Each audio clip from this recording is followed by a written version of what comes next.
Say with me, Alhamdulillah. Alhamdulillah. So Alhamdulillah for the 2 vetoes. We don't need them. Yeah. Alhamdulillah. A lot of advantages of those 2 vetoes, literally. They cut our ties with the worldly means and kept our tie with Allah only.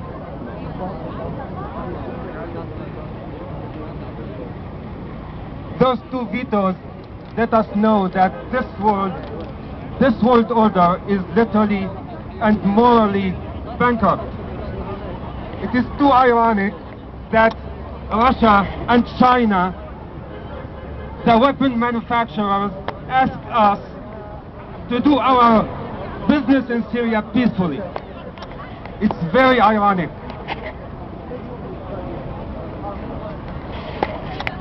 Thanks Allah for the 2 vetoes, because after 10 months of peaceful resistance and massacre, now they give us the excuse in front of the whole world that we have the reason to defend ourselves by any means necessary.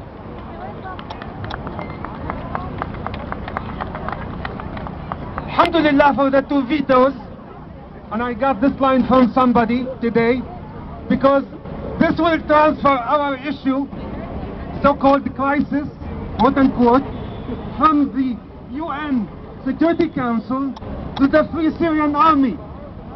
يا الله محيي الجيش الحر، الله محيي الجيش الحر، الله محيي الجيش الحر. The world bodies failed their obligation towards Syria miserably, from the EU to the AL to the UN, miserably. It is only us who has the veto. Let's think this way. It is only us who has the veto.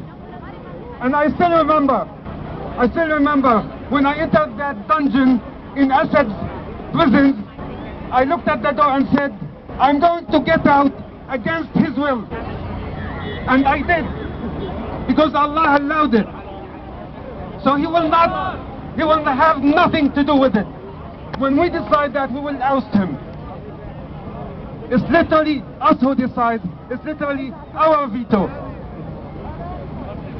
Now, let's think this way. What happened in Homs yesterday? It is around 1,500 between killed and injured, right? Multiply by 28. You get the number that happened in Hama 30 years ago. Exactly the same anniversary. We are talking about remember Hama. Do we want to say remember Homs?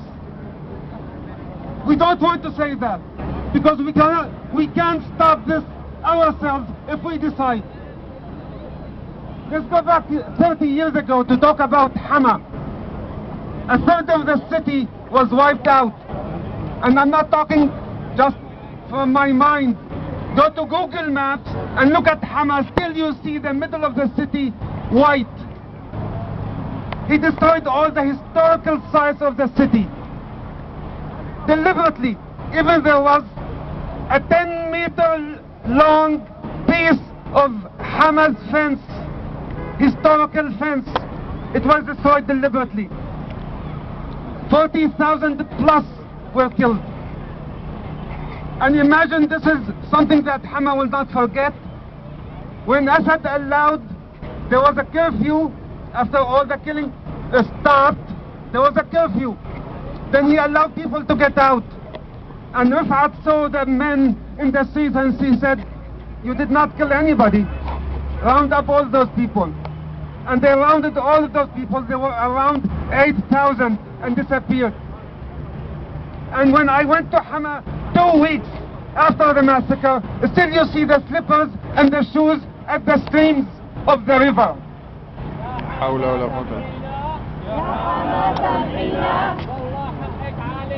والله حقك علينا.